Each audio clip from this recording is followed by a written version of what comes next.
नमस्कार, मैं श्रुति सिंह। स्वागत है आप सभी का इनसाइड झारखंड न्यूज के इस बुलेटिन में। चले जानते हैं आज की खबरों के बारे में। खबरों की शुरुआत करते हैं राजधानी रांची से। ऑल इंडिया स्टूडेंट एसोसिएशन की ओर से राजधानी रांची में मंगलवार को एक बड़ा राजभवन मार्च घेराव कार्यक्रम आयोजित किया गया। इसमें सिंदरी भाकपा माले विधायक इंद्रदेव महतो के साथ संगठन से जुड़े छात्र छात्राएं भारी संख्या में शामिल हुए थे।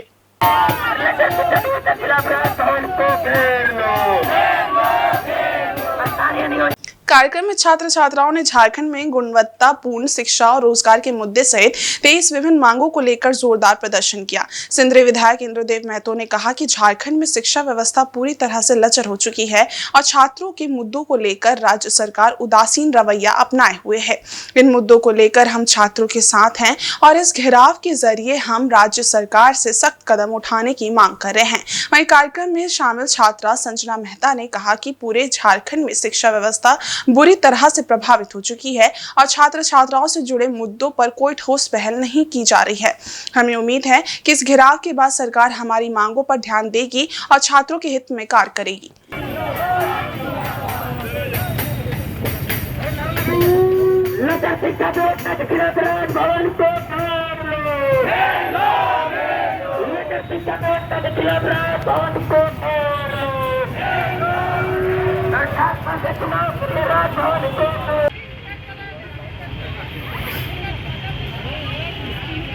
राज्य में जो शिक्षा व्यवस्था है उसको दुरुस्त करने का मुख्य रूप से सवाल है। विश्वविद्यालयों में जो स्थिति है, सत्र समय पर पूरा नहीं हो पा रहा है, शिक्षकों की कमी है, पठन पाठन समय पर नहीं हो पा रहा है। उसके अलावा जो पाठ्यक्रम जो राज्य में अभी तक नहीं हो पाया उन सबको खोलने का सवाल था, विश्वविद्यालयों की संख्या बढ़ाने का सवाल था, तकनीकी और नए खोलने का ये था।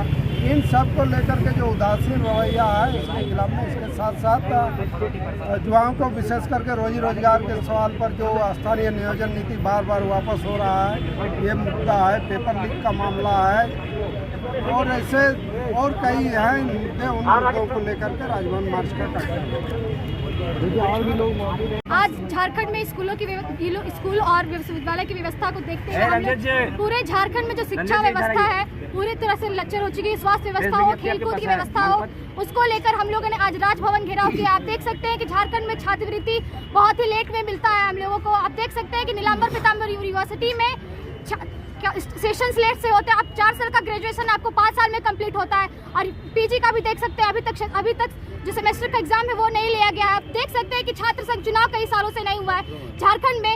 आप देख सकते हैं कि छात्रवृत्ति समय पे भुगतान नहीं किया जा रहा है। आप देख सकते हैं जेपीएससी सीजीएल अब तो 10th का पेपर भी लीक हो जा रहा है। तो अब क्या हमारा जो रूट ही है 10th का वही कमजोर पड़ जा रहा है, तो हम आगे की पढ़ाई हायर एजुकेशन कैसे करेंगे? इन सारी मांगों को लेकर आज हम राजभवन घेराव कर रहे हैं। क्या नाम है तुम्हारा? संजना मेहता। क्या हो? राज्य के सह सचिव हैं।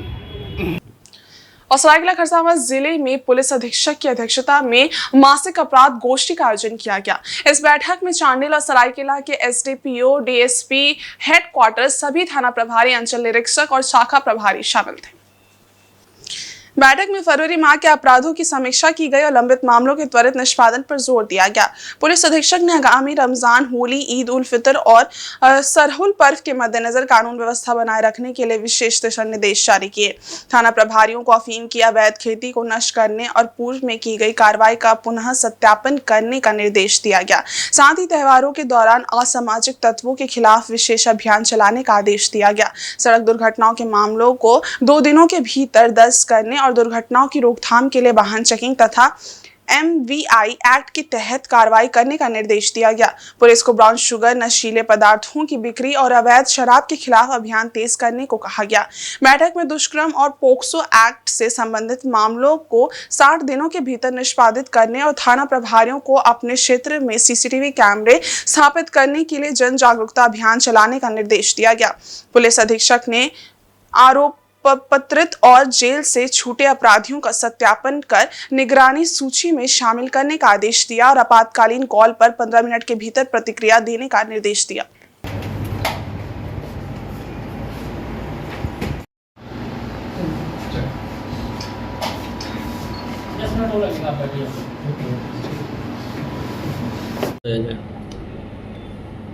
आज कार्यालय सभागार में अनुमंडल पुलिस पदाधिकारी चांडिल, सरायकेला चांडिल और सरायकेला अंचल के अंचल निरीक्षक सभी थाना प्रभारियों और विभिन्न पुलिस अधीक्षक कार्यालय की विभिन्न शाखाओं के शाखा प्रभारियों के साथ मासिक अपराध गोष्ठी का आयोजन किया गया है।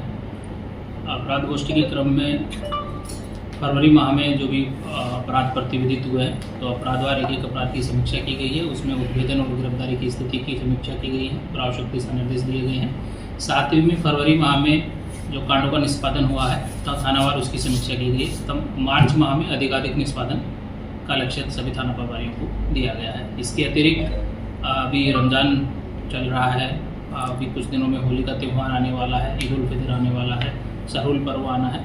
इन त्योहारों के मद्देनज़र विधि व्यवस्था संधारण हेतु चर्चा की गई और सभी थाना प्रभारियों को विधि व्यवस्था संधारण हेतु आवश्यक दिशा निर्देश दिए गए।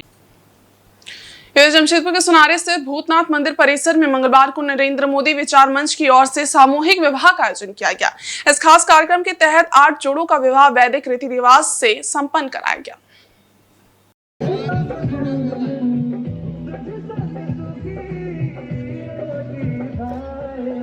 कार्यक्रम के आयोजकों ने जानकारी दी कि विवाह पूरी तरह से पारंपरिक वैदिक विधि से संपन्न हुआ। इस सामूहिक विवाह कार्यक्रम का आयोजन नरेंद्र मोदी के विचारों को आत्मसात करते हुए किया गया, जो हर साल 2014 से निरंतर जारी है। मंच के सदस्य इस आयोजन के माध्यम से समाज में सामूहिकता और एकता की भावना को बढ़ावा देने की कोशिश करते हैं। इस विवाह अनुष्ठान में विभिन्न सामाजिक और धार्मिक समुदायों से जुड़े लोगों ने सब परिवार भाग लिया और सामूहिक विवाह की परंपरा को आगे बढ़ाया। नरेंद्र मोदी विचार मंच द्वारा इस तरह के कार्यक्रम से समाज में सहयोग और समरसता को बढ़ावा दिया जा रहा है।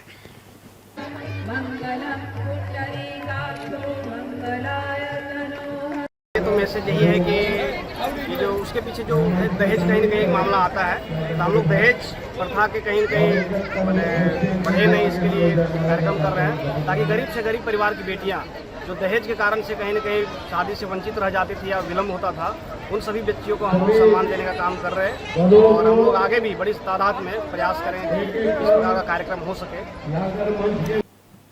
जमशेदपुर सुंदरनगर पुलिस को एक बड़ी सफलता हाथ लगी है। पुलिस ने 4 पहिया वाहन चोरी करने वाले एक बड़े गिरोह का भांडाफोड़ करते हुए 2 सदस्यों को गिरफ्तार किया है। इस गिरोह के सदस्य जमशेदपुर और आसपास के ग्रामीण इलाकों से वाहन की चोरी कर दूसरे जिलों में बेच देते थे।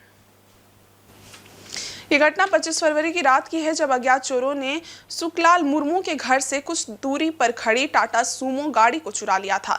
इस मामले में 9 मार्च को एक प्राथमिकी दर्ज की गई थी। पुलिस अधीक्षक ग्रामीण के निर्देश पर थाना प्रभारी पवन कुमार के नेतृत्व में एक टीम का गठन किया गया। टीम ने गुप्त सूचना के आधार पर 10 मार्च को कपाली के शौकत अली और आजाद नगर निवासी मोहम्मद अकबर उर्फ छोटू को पूछताछ के लिए हिरासत में लिया। पूछताछ के दौरान आरोपियों ने बताया कि उनके साथी रियाज खान के साथ मिलकर उन्होंने सूमो गाड़ी चुराई थी और उसे कपाली के गौसनगर के तिलंगी तालाब के पास झाड़ियों में छिपा दिया था। आरोपियों ने पुलिस को बताया कि वे गाड़ी को बेचने के बाद पैसे आपस में बांटने की योजना बना रहे थे। पुलिस ने आरोपियों की निशानदेही पर तिलंगी तालाब के पास पहुंचकर चोरी की गाड़ी को बरामद किया। पुलिस ने चोरी की सूमो गाड़ी को विधिवत रूप से जब्त किया और दोनों गिरफ्तार आरोपियों को थाना लाकर उनसे पूछताछ की। इस दौरान उन्होंने अपना अपराध स्वीकार किया। गिरफ्तार किए गए दोनों आरोपियों का आपराधिक इतिहास भी रहा है। वहीं फरार आरोपी रियाज खान का मोबाइल स्विच ऑफ है और पुलिस उसकी तलाश में जुटी है। एक घटना हम लोग के सुंदरनगर थाना में रिपोर्ट हुई जिसमें एक सूमो गाड़ी को चुराने के क्रम में प्राथमिकी दर्ज हुई। उसमें हम लोगों को कुछ गुप्त सूचना मिली थी जिसमें जिन लोगों का इन्वॉल्वमेंट है उन लोगों ने गाड़ी को कपाली थाना क्षेत्र अंतर्गत कहीं से छुपा करके झाड़ियों के पीछे रखा हुआ है। उसी सूचना के आधार पे हम लोगों ने एक टीम का गठन किया जिसका नेतृत्व जो है सुंदरनगर थाना प्रभारी स्वयं कर रहे थे और जब इसी क्रम में छापेमारी की गई तो हम लोग को सूमो गाड़ी बरामद हुई और इसमें जो इन्वॉल्व लोग थे उनकी भी गिरफ्तारी हुई। इसमें 3 लोग थे मोटा मोटी और 2 लोगों की गिरफ्तारी हो चुकी है। एक व्यक्ति अभी भी फरार है, उसको भी हम लोग पकड़ के जल्द चुके हैं। इधर सरायकेला जिला पुलिस ने ट्रिपल मर्डर केस में जेल से छूटे कुख्यात अपराधी छोटू राम और उसके गिरोह के 8 सदस्यों को हथियारों के साथ गिरफ्तार किया है। ये गिरफ्तारी पुलिस ने उस वक्त की जब छोटू राम और उसके गुर्गे क्षेत्र में एक बड़े अपराध को अंजाम देने की योजना बना रहे थे। पुलिस ने इन अपराधियों के पास से 2 लोडेड पिस्टल, 3 जिंदा कारतूस, 1 देसी कट्टा, 1 स्कॉर्पियो, 1 बुलेट मोटरसाइकिल और 7 मोबाइल फोन बरामद किया है। गिरफ्तार अपराधियों में रवि राम के अलावे गोलू गुप्ता, सुमित गोप, अंगद प्रमाणिक, रोहित महतो, सूरज महतो, अनीश कुमार शर्मा और राजू कुमार वर्मा शामिल हैं। सभी गिरफ्तार अपराधी आदित्यपुर, चांडिल, गम्हरिया और आरटी थाना क्षेत्रों के निवासी हैं। इन अभियुक्तों पर हत्या, लूट, आर्म्स एक्ट और आपराधिक साजिश जैसे कई गंभीर मामले पहले से दर्ज हैं। रवि राम उर्फ छोटू राम पर हत्या और अवैध हथियार रखने के मामले दर्ज हैं और वह ट्रिपल मर्डर केस में जेल जा चुका है। पुलिस ने सभी गिरफ्तार अपराधियों को न्यायिक हिरासत में भेज दिया है। सरायकेला खरसावां पुलिस अधीक्षक ने बताया कि जिले में अपराध और आपराधिक गतिविधियों पर शिकंज कसने के लिए पुलिस द्वारा लगातार अभियान चलाया जा रहा है। थाना प्रभारी के नेतृत्व में एक छापामारी दल का गठन किया गया, जिसमें आदित्यपुर थाना से ही अन्य पदाधिकारी और सशस्त्र बल शामिल था। तो इनके द्वारा जब सूचना का सत्यापन किया गया तो सूचना सही पाई गई और उसकी जगह से अपराध की योजना बनाते हुए 8 अपराधकर्मियों को गिरफ्तार किया गया और उनके पास से और उनकी निशानदेही के आधार पर एक सिल्वर कलर का 7.65 mm का पिस्टल, एक काले रंग का 7.6 mm का पिस्टल, एक काले रंग का देसी कट्टा, 7.56 mm का 3 जिंदा गोली से इसे कुल मिलाकर 3 अवैध हथियार, 3 जिंदा गोली, एक काले रंग का स्कॉर्पियो वाहन, एक बुलेट मोटरसाइकिल और 7 मोबाइल बरामद किया गया। गिरफ्तार अपराधकर्मियों में आदित्यपुर थाना का ही रहने वाला रवि राम उर्फ छोटू राम, जिसपे अलग अलग धाराओं में संगीन धाराओं में 6 मामले दर्ज हैं, गोलू गुप्ता जिसपे 2 मामले दर्ज हैं, अंगद प्रमाणिक जिसपे 1 मामला दर्ज है, सूरज महतो इनके ऊपर भी मर्डर का 1 मामला दर्ज है और राजू कुमार वर्मा इनके ऊपर भी 1 मामला दर्ज है। इस प्रकार कुल 8 अपराध कर्मियों को न्यायिक हिरासत में भेजा जा रहा है। झारखंड पुलिस के लिए चुनौती बने कुख्यात गैंगस्टर अमन साहू को पुलिस ने मुठभेड़ में ढेर कर दिया है। ये घटना मंगलवार की सुबह पलामू में उस वक्त हुई जब अमन साहू को रांची पुलिस की टीम छत्तीसगढ़ के रायपुर से पूछताछ के लिए रिमांड पर रांची ला रही थी। इसी दौरान पुलिस की गाड़ी पलामू में दुर्घटनाग्रस्त हो गई। तभी अमन साहू पुलिस का हथियार छीनकर भागने लगा। पुलिस ने जब उसे रोकने की कोशिश की तो उसने पुलिस पर फायरिंग कर दी, जिसके बाद पुलिस की टीम ने उसे एनकाउंटर में मार गिराया। इस दौरान उसने जवान पर गोली चलाई। हमले में जवान घायल हो गया। फायरिंग के बाद एसटीएफ ने जवाबी कार्रवाई करते हुए कुख्यात गैंगस्टर को ढेर कर दिया। जख्मी हवलदार का नाम राकेश कुमार है। उन्हें मोदिनी नगर के एमएमसीएच में भर्ती कराया गया है। गैंगस्टर अमन साहू फिलहाल छत्तीसगढ़ की राजधानी रायपुर के जेल में बंद था, जहां से उसे झारखंड की राजधानी रांची लाया जा रहा था। इस बीच पलामू के चैनपुर के पास उसने भागने की कोशिश की और पुलिस ने एनकाउंटर में उसे ढेर कर दिया। पलामू की एसपी रेशमा रमेशन ने एनकाउंटर की पुष्टि की है। बता दें कि अमन साहू रांची के छोटे से गांव मतबी का रहने वाला था और उस पर झारखंड में रंगदारी, हत्या, एक्सटॉर्शन सहित 100 से ज्यादा मामले दर्ज थे। वह एक समय में हाई कोर्ट नक्सली भी रह चुका था और करीब 2013 में उसने अपना गैंग बनाया था।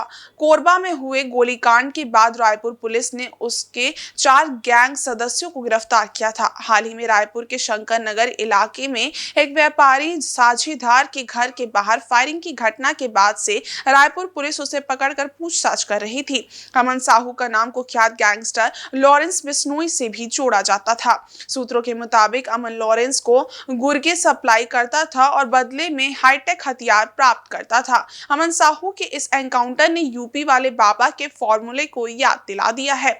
यूपी के कुख्यात अतीक अहमद के बेटे असद और गैंगस्टर विकास दुबे का एनकाउंटर भी कुछ इसी तरह हुआ था।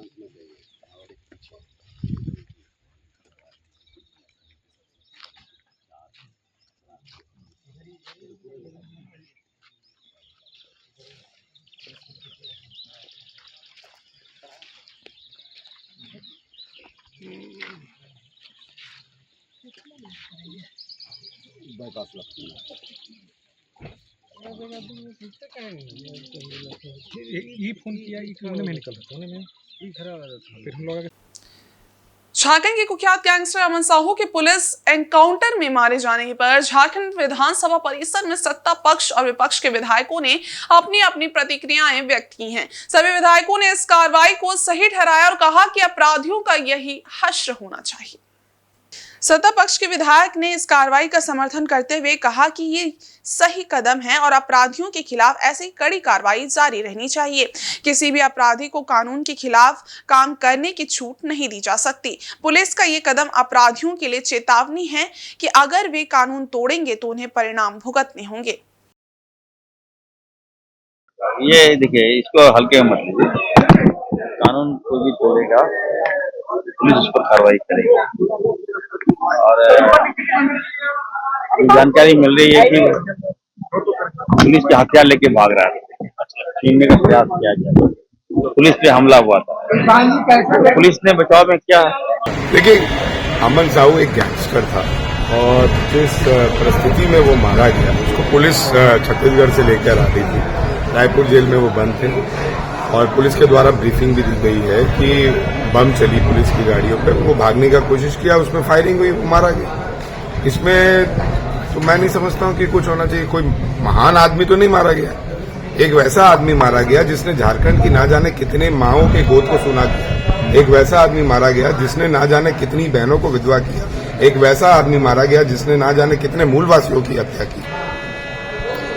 झारखंड की अर्थव्यवस्था को कहा जा रहा है कि यूपी मॉडल अपना रहे हैं आप लोग। देखिए, यूपी मॉडल जब यूपी में चले तो बहुत अच्छा। विकास दुबे जब गाड़ी पलटे और विकास दुबे भागने की कोशिश करे, उस पर यूपी पुलिस कार्रवाई करे तो बहुत अच्छा। और जब झारखंड पुलिस ने कार्रवाई किया, झारखंड पुलिस को शाबाशी देना चाहिए।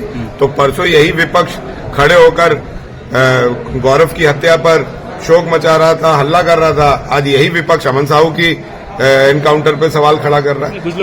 विपक्ष चाहते क्या है, मेरे को समझ में नहीं आता। इसके साथ ये हादसा हुआ है, मतलब खैर अपराधी होता है और अपराधी फरार नहीं हुआ, ये बड़ी बात है।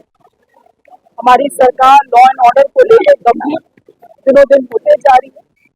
इस सरकार के लिए भी एक सकारात्मक चीज है। मैडम, इस तरह का हादसा होता है, भाजपा के लोग बोल रहे हैं कि आप यूपी में किनका सरकार है?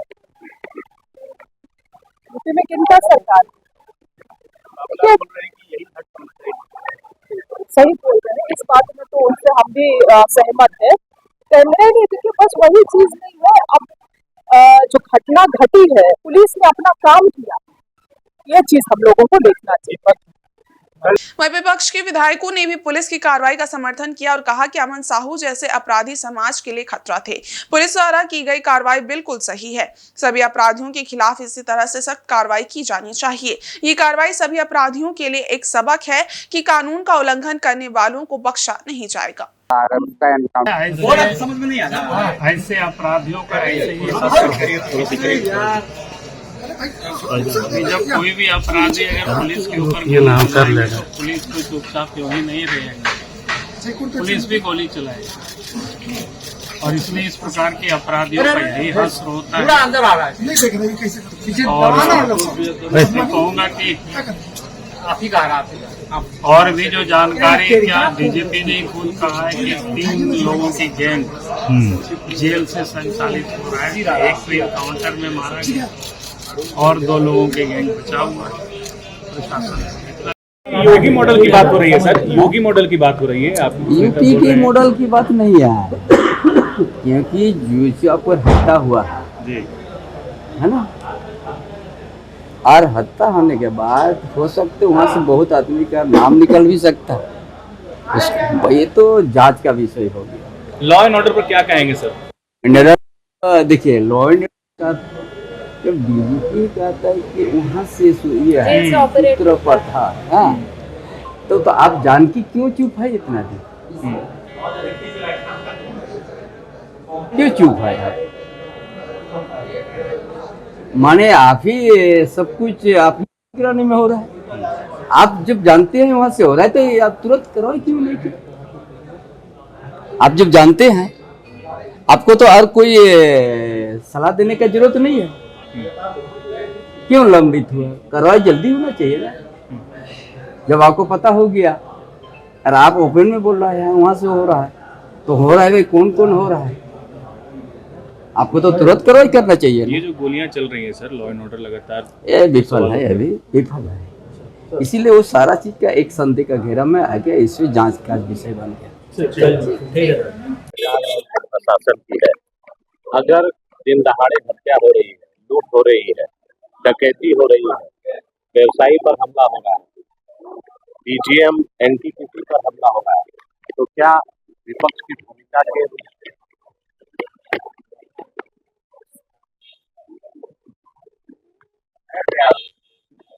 सामाजिक लोग उन पर तो डोजर बुलडोजर चलना ही चाहिए। सरकार को मैं इसके लिए बधाई देता हूँ। अगर अमन साहब गैंगस्टर गैंग चलाता था, अगर उसका एनकाउंटर हुआ, इसके लिए सरकार बधाई का पात्र। यूपी मॉडल अगर सही में झारखंड फॉलो करे, तो लगता है झारखंड में भी आपराधिक घटनाएं कम हो जाएगी। आप ही लोगों के साथ ही हो रहा है कि वहीं पूर्वी सिंहभूम जिले के पोटका स्थित संग्राम में आदिम भूमिज सुशुन अखाड़ा द्वारा सरहुल पर्व धूमधाम से मनाया गया। इस अवसर पर मुख्य अतिथि के रूप में विधायक प्रतिनिधि भारत सरदार, विशिष्ट अतिथि अखिल भारतीय भूमिज कमेटी के महासचिव दिनेश सरदार तथा मुखिया गण उपस्थित थे। समारोह की शुरुआत साल की शाखा को गाड़कर पूजा अर्चना के साथ की गई, जिसके बाद पारंपरिक रीति रिवाजों और वेशभूषा के साथ आदिवासी महिलाएं और पुरुष प्राचीन फिरकाल नृत्य करते हुए आयोजन में शामिल हुए। इस दौरान सभी उपस्थित अतिथियों का पारंपरिक तरीके से स्वागत किया गया। पंचायत के मुखिया अभिषेक सरदार ने इस अवसर पर कहा कि सरहुल आदिवासियों का एक महान पर्व है, जिसके माध्यम से लोग पेड़ पौधों में आने वाले नए फल फूलों का सेवन करते हैं। उन्होंने कहा, जब तक सरहुल पूजा संपन्न नहीं हो जाती तब तक हम फल फूल ग्रहण नहीं करते। इस पर्व का मुख्य उद्देश्य भाईचारा, एकता और गांव की शांति को बनाए रखना है। हम सब इस त्योहार को हर्षोल्लास के साथ मनाते हैं और सरहुल पूजा के माध्यम से अच्छी बारिश और फसल की कामना करते हैं। साथ ही हम गांव की महामारी से मुक्ति की भी कामना करते हैं। मुखिया आज यहाँ पर आयोजन किए और यहाँ के जो नया देवरी है उनको मैं हार्दिक शुभकामनाएं देता हूँ, और विभिन्न क्षेत्र से हमारे जो नृत्य टीम आए हैं उनका भी मैं हार्दिक अभिनंदन करते हुए जो है सबका मैं स्वागत करता हूं और सबका धन्यवाद देता हूं। हमारा जो यहाँ पर है सरहुल तो एक प्राकृतिक है, तो हम लोग का जो है माघ महीना जो होता है वहाँ से नया वर्ष शुरू हो जाता है। जैसे 16 तारीख जो पड़ता है अखान यात्रा के रोज के समय से जो है माघी पूजा होता है, तो माघ पूजा ही हम लोग का नया वर्ष का मतलब शुरुआत हो जाता है। और चूँकि ये फगुआ महीना है, मैंने रोग जैसे हम लोग देखिए ये रंग लगा हुआ है, हम लोग चावल का गुड़ी से रंग लगाते हैं, तो होली का ही त्यौहार जैसा है। तो लेकिन हम लोग जनजातीय रूप में जो है उसमें रंग का पहले तो आविष्कार नहीं हुआ था, तो हम लोग जो चावल का ही है उसी से जो है हम लोग ये रंग एक दूसरे को जो है शुभकामना दे करके लगाते हैं। जो आप देख रहे हैं सब लोग लगाए हैं, ये होली का ही मतलब ये है। और जो अब सारी और प्राकृतिक का सुंदर जो है नए पत्ते, नए पंखुड़ी जो है, नए फूल आप देख रहे हैं, चाहे ढाक का फूल हो, चाहे सिमल का फूल हो, ये चारों ओर जो है पूरा आपको वातावरण जो है पूरे माने श्रृंगार कर रहा है। तो इसी का ये है, और ये आगाज है कि आने वाला समय में चूँकि हम लोग खेती से जुड़े हुए हैं, हम लोग का जो है आने वाला समय में लोग जैसे अखान यात्रा को रोज जो है हल चला करके शुरू करते हैं, खेत को हल जोतते हैं, तो ये हम लोग अखान यात्रा है। उसके बाद उसी से जो है अभी हम लोग का हर क्षेत्र में जो है लोग अपना अपना जो है खेत खलियान को तैयार करेंगे, और अंतिम के समय जो है चैत महीना होता है, मूट करके धान आपका जो है आपका बोते हैं जो है हेरो बोंगा, उसके लिए लास्ट जो आपका अप्रैल में जो है उसके बाद हेरो बोंगा शुरू हो जाता है। मतलब उसके बाद हम लोग जो है सब अपना खेत की कार्य में लग जाते हैं। यही नाच का अभी आयोजन किए थे, जिसमें जो हमारा पूरा परंपरा जिसमें जुड़ा हुआ है उसी दृश्य को लेकर के ये फिरकाल नाच होता है। और मैं यही कहूँगा कि हमारे समाज को भी कि ये हमको बचाए रखना है और आगे भी इसको लेके जाना है कि हमारा भूमि समाज किस तरह से आगे बढ़ेंगे। सरहुल ये दर्शाता है कि जो हमारा प्रकृति से जो नए फूल, पत्ते, फल आते हैं, ठीक है, और अगला साल जो हमारे फसल होंगे, खेती बाड़ी होंगे, इससे जुड़ी हुई चीज़ें होती हैं। ये जो नए फूल और पत्ते या फल आते हैं तभी हम लोग उपयोग करते हैं। सबसे पहले सरल के रूप में उसके पूजा पाठ करते हैं, तब उसके बाद ही हम लोग उपयोग करते हैं। और जो अगला साल जो फसल होंगे उसके लिए भी हम लोग पूजा करते हैं। वो जुड़ा हुआ रहता है कि अगला साल अच्छे से फसल हो और हमारा ज़िंदगी जीवन यापन अच्छी तरह से बेहतर हो और गांव सुख शांति बने रहे। और सरायकेला जिला मुख्यालय के गैरेज चौक से अतिक्रमण हटाने की कार्रवाई नगर पंचायत द्वारा की जाएगी। इसके लिए वहां के 11 दुकानदारों को नोटिस जारी किया गया है। इन दुकानदारों को 7 दिनों के अंदर अपनी दुकानें हटाने का निर्देश दिया गया है। इस आदेश के बाद दुकानदारों में चिंता और परेशानी बढ़ गई है। ये दुकानदार पिछले 30-40 सालों से इस स्थान पर अपनी दुकान चला रहे हैं। नगर क्षेत्र पहले से अधिक व्यस्ततम हो गई है और सड़कों पर वाहनों की संख्या भी बढ़ गई है। ऐसे में नगर पंचायत द्वारा सड़क के किनारों को अतिक्रमण मुक्त करते हुए यातायात सुलभ करना चाह रही है। इधर नोटिस प्राप्त होते ही दुकानदार स्थानीय विधायक सह मुख्यमंत्री चंपई सोरेन से मुलाकात कर स्थिति की जानकारी दी। स्थानीय विधायक ने कार्यपालक पदाधिकारी से फोन पर बात की तथा दुकानदारों के हित में कार्य करने को कहा है। जिन दुकानदारों को नोटिस जारी किया गया है उनमें नगर क्षेत्र अंतर्गत कालूराम चौक, धर्मशाला रोड, संजय चौक से कालूराम चौक के बीच की दुकानें तथा गैरेज चौक के कुछ दुकानें शामिल हैं। सभी दुकानदारों को 7 दिनों के अंदर अपनी अतिक्रमण हटाने को कहा गया है, अन्यथा नगर पंचायत द्वारा सख्त कार्रवाई करने की बात कही गई है। नगर पंचायत के कार्यपालक पदाधिकारी शशि रंजन ने बताया कि गैरेज चौक पर कुछ दुकानदारों को नोटिस दिया गया है। ये सभी सड़क का अतिक्रमण कर दुकान लगा रहे हैं। अतिक्रमण हटने के बाद आने जाने वाले लोगों को सहूलियत होगी और दुर्घटनाओं में भी कमी आएगी। गैरेज चौक में जो है हम लोग सब गरीब आदमी लोग दुकान करता है। आज से नहीं, आज 20-30-40 साल से हम लोग वहीं धंधा करते हैं कि कोई ठेला करता है, कोई आलू चौक सिंगड़ा बेच करके अपना परिवार भरण पोषण करता है। लेकिन वहाँ पर जो है नगर पंचायत ने हम लोग को नोटिस दिया है, जिस कारण से इसको इतना तारीख तक खाली कर दो, 7 दिन का टाइम दिया है। तो हम लोग अगर खाली कर देंगे तो इतना परिवार हम लोग जाएँ कहाँ पर, क्या करेंगे, कहाँ रहेंगे। नगर पंचायत सरायकेला के गैरेज चौक पे कुछ दुकान हैं जो कि रास्ते पे लगाए गए हैं, जिसके कारण से आए दिन जाम लगने की स्थिति आती है, गाड़ियां एक जगह पे स्टॉप कर जाता है। तो वैसे परिस्थिति में हम लोगों ने 10-12 दुकानों को नोटिस किया है कि वो लोग उस जगह से दुकान को हटा करके किसी और जगह व्यवसाय करने का स्थल देख लें, ताकि जो जाम लगने की स्थिति आती है सरायकेला के गैरेज चौक पे, तो वो थोड़ा फ्री हो सके और यात्रियों को और वहां के आसपास के लोगों को आने जाने में सहूलियत। और जेएनएससी के उप नगर आयुक्त कृष्ण कुमार ने शहरवासियों से अपील की है कि इस होली पर वे हर्बल रंगों का ही इस्तेमाल करें ताकि त्वचा और स्वास्थ्य को कोई नुकसान ना हो। उन्होंने महिला समूहों द्वारा प्लास के फूलों से तैयार किए जा रहे अबीरों को इस्तेमाल करने का आह्वान किया। नगर आयुक्त ने कहा कि SAG महिला समूह द्वारा तैयार किए गए रंग और अबीर पूरी तरह से प्राकृतिक होते हैं, जो आपकी त्वचा और सेहत के लिए हानि रहित हैं। महिला समूह होली, दीपावली और अन्य त्योहारों पर तरह तरह के सामान बनाती हैं और इनका इस्तेमाल करने से कोई हानि नहीं होती। साथ ही इस प्रक्रिया से महिलाओं को अच्छा खासा लाभ भी होता है। उन्होंने शहरवासियों से अपील की कि इस होली पर हर्बल रंगों और अबीर का ही इस्तेमाल करें ताकि आप सुरक्षित रह सकें और कोई स्वास्थ्य समस्या उत्पन्न ना हो। इस पहल से न सिर्फ लोगों की सेहत को ध्यान में रखा जा रहा है, बल्कि महिला समूहों को आर्थिक लाभ भी मिल रहा है। इसमें क्या है कि जो हमारे SAG की महिलाएं हैं वो हर एक जो हमारा फेस्टिवल है, कभी कोई हमारे लिए रंगोली बनाती है, कभी कोई दीपावली के लिए मूर्ति बनाती है, कभी हमारा जो लोग पूजा त्यौहार है उसके लिए रंग बिरंगा झोला भी बनाती है। तो कुल मिलाकर के आप देखेंगे कि अभी होली आ गया है, इसमें भी हमारे SAG महिलाएं जो है वो काफ़ी संख्या में एक साथ मिल करके रंग अबीर गुलाल भी बना रही है।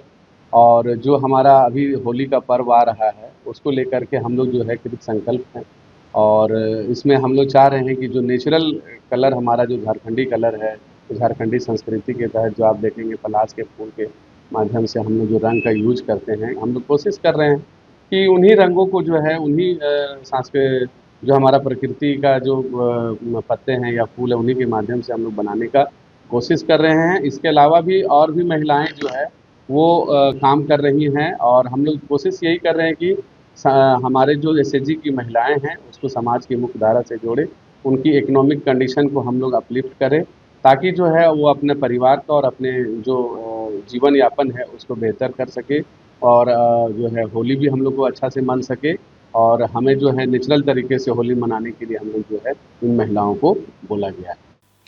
और पूर्वी सिंहभूम जिले के पोटका स्थित रोलाडीह गांव में श्री श्री चैतन्य महाप्रभु हरि नाम संकीर्तन समिति द्वारा 24 प्रहर हरि नाम संकीर्तन का आयोजन किया गया। इस आयोजन में बड़ी संख्या में महिलाओं ने भाग लिया और साथ ही हरि नाम संकीर्तन के संचालन में महिलाओं की महत्वपूर्ण भूमिका रही।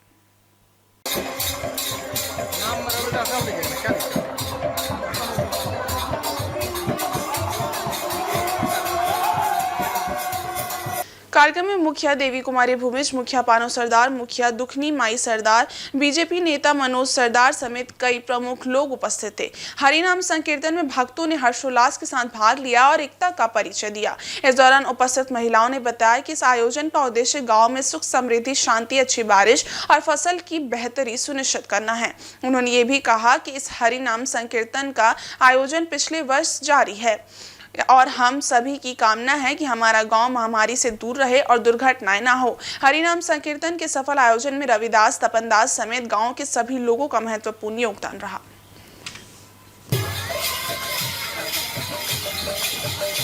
गांव में इस बार द्वितीय कीर्तन हो रहा है, द्वितीय बार सबके सहयोग से, और हम भगवान से यही कृपा करेंगे कि आगे भी भगवान हमारे घर की शांति के लिए आगे भी कीर्तन होता रहे।